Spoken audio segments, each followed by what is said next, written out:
بسم اللہ الرحمن الرحیم۔ السلام علیکم ورحمۃ اللہ وبرکاتہ۔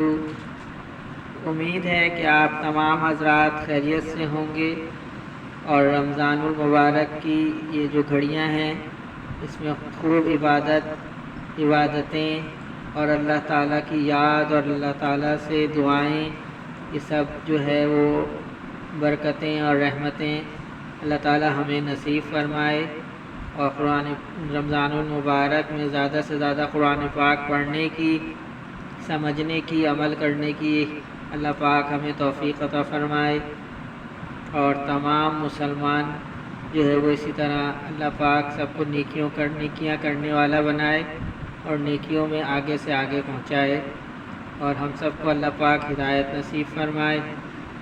اسی طرح تراویحوں میں قرآن پاک سننے کی اللہ پاک ہمیں توفیق عطا فرمائے۔ آج کی تعلیم فضائل رمضان پیج نمبر 641 سے ہے۔ یہ حدیث کا جو فضائل ہے، فائدہ ہے، یہ ابھی مکمل نہیں ہوا ہے، وہی چل رہا ہے، اسی کا جو ہے وہ تسلسل ہے۔ اس میں فرماتے ہیں کہ حضرت جبرائیل علیہ السلام ہر سال رمضان میں تمام قرآن شریف نبی کریم صلی اللہ علیہ وسلم کو سناتے تھے، اور بعض روایات میں آیا ہے کہ نبی کریم صلی اللہ علیہ وسلم سے سنتے تھے۔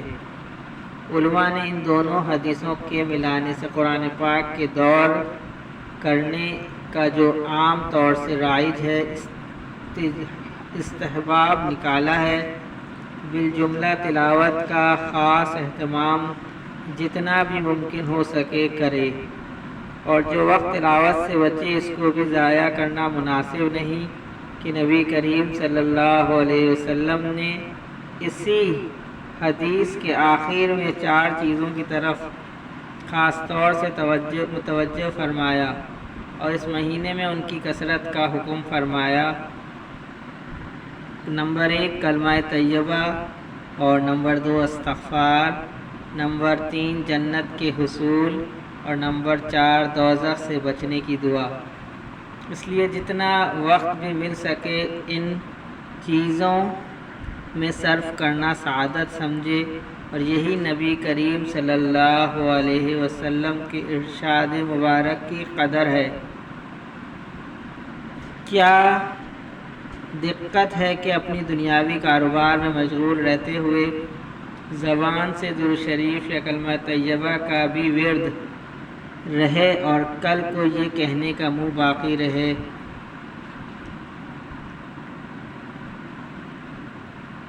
اس کے بعد نبی کریم صلی اللہ علیہ وسلم نے اس مہینے کی کچھ خصوصیتیں اور آداب ارشاد فرمائے۔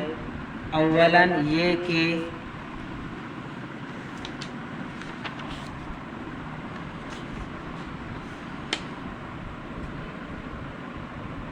یہ صبر کا مہینہ ہے، یعنی اگر روزہ وغیرہ میں کچھ تکلیف ہو تو اسے ذوق و شوق سے برداشت کرنا چاہیے۔ یہ نہیں کہ مار دھاڑ بول پکار جیسا کہ اکثر لوگوں کی گرمی کے رمضان میں عادت ہوتی ہے۔ اسی طرح اگر اتفاق سے سحر نہ کھائی گئی تو صبح ہی سے روزے کا سوگ شروع ہو گیا۔ اسی طرح رات کی تراویح میں اگر دقت ہو تو اس کو بھی بڑی بشاشت سے برداشت کرنا چاہیے۔ اس کو مصیبت اور آفت نہ سمجھیں کہ یہ بڑی سخت محرومی کی بات ہے۔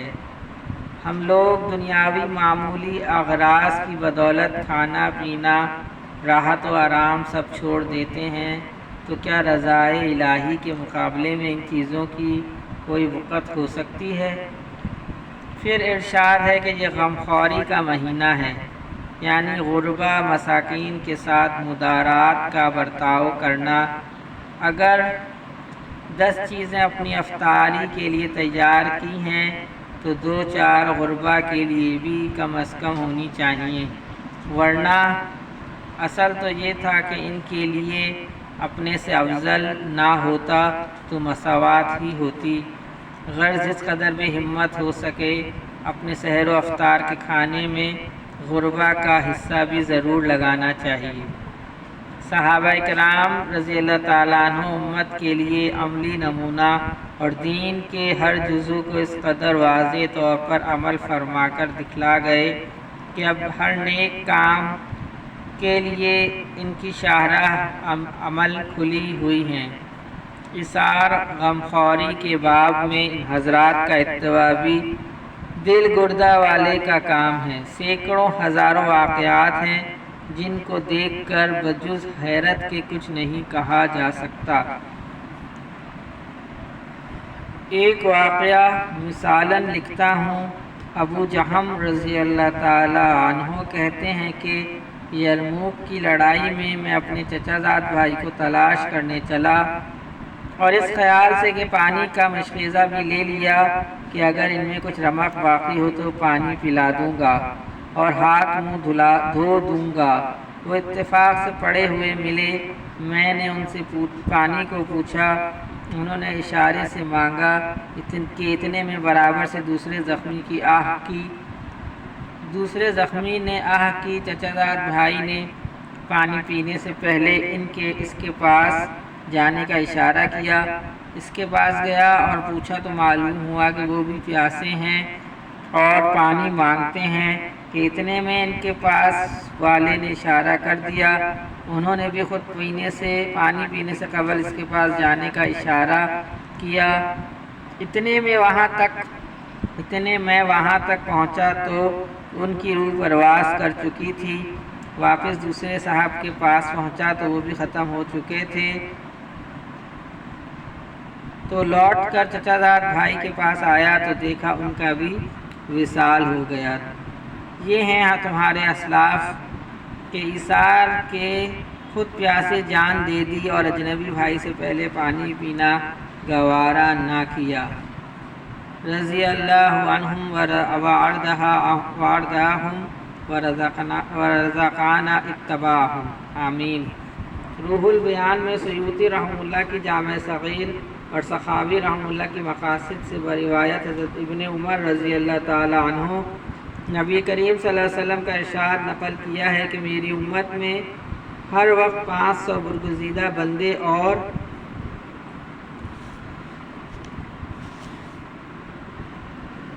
40 ابدال رہتے ہیں۔ جب کوئی شخص ان میں سے مر جاتا ہے تو فوراً دوسرا اس کی جگہ لے لیتا ہے۔ صحابہ رضی اللہ تعالیٰ نے عرض کیا کہ ان لوگوں کے خصوصی اعمال کیا ہیں؟ تو آپ صلی اللہ علیہ وسلم نے ارشاد فرمایا کہ ظلم کرنے والوں سے درگزر کرتے ہیں اور برائی کا معاملہ کرنے والوں سے بھی احسان کا برتاؤ کرتے ہیں اور اللہ کے عطا فرمائے ہوئے رزق میں لوگوں کے ساتھ ہمدردی اور غمخواری کا برتاؤ کرتے ہیں۔ ایک دوسری حدیث سے نقل کیا ہے کہ جو شخص بھوکے کو روٹی کھلائے یا ننگے کو کپڑا پہنائے، مسافر کو شب باشی کی جگہ دے، حق تعالی شانہ قیامت کے ہولوں سے اس کو پناہ دیتے ہیں۔ یحییٰ برمکی رحمہ اللہ علیہ حضرت سفیان ثوری رحمہ اللہ علیہ پر ہر ماہ 1000 درہم خرچ کرتے تھے تو سفیان رحمہ اللہ علیہ سجدے میں ان کے لیے دعا کرتے تھے کہ یا اللہ، یحییٰ نے میری دنیا کی کفایت کی، تو اپنے لطف سے اس کی آخرت کی کفایت فرما۔ جب یحییٰ کا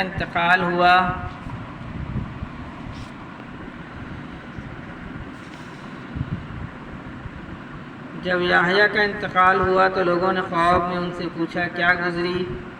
انہوں نے کہا کہ سفیان رحمہ اللہ کی دعا کی بدولت مغفرت ہوئی۔ اس کے بعد حضور صلی اللہ علیہ وسلم نے روزہ افطار کرانے کی فضیلت ارشاد فرمائی۔ ایک اور روایت میں آیا ہے کہ جو شخص حلال کمائی سے رمضان میں روزہ افطار کرائے، اس پر رمضان کی راتوں میں فرشتے رحمت بھیجتے ہیں اور شب قدر میں جبرائیل علیہ السلام اس سے مصافحہ کرتے ہیں، اور جس سے جبرائیل علیہ السلام مصافحہ کرتے ہیں اس کی علامت یہ ہے کہ اس کے دل میں رقت پیدا ہوتی ہے اور آنکھوں سے آنسو بہتے ہیں۔ حماد بن سلمہ رحمہ اللہ علیہ ایک مشہور محدث ہیں۔ روزانہ 50 آدمیوں کے روزہ افطار کرانے کا اہتمام کرتے تھے۔ باقی انشاءاللہ تعالی آئندہ پڑھا جائے گا، کل کی تعلیم میں باقی فائدہ جو ہے وہ پڑھا جائے گا۔ اللہم صلی علی محمد وعلی آل محمد، اللہم اعنی علی ذکرک و شکرک و حسن عبادتک، سبحان ربک رب العزت عما یصفون و سلام علی المرسلین والحمد للہ رب العالمین، آمین برحمتک یا ارحم الراحمین۔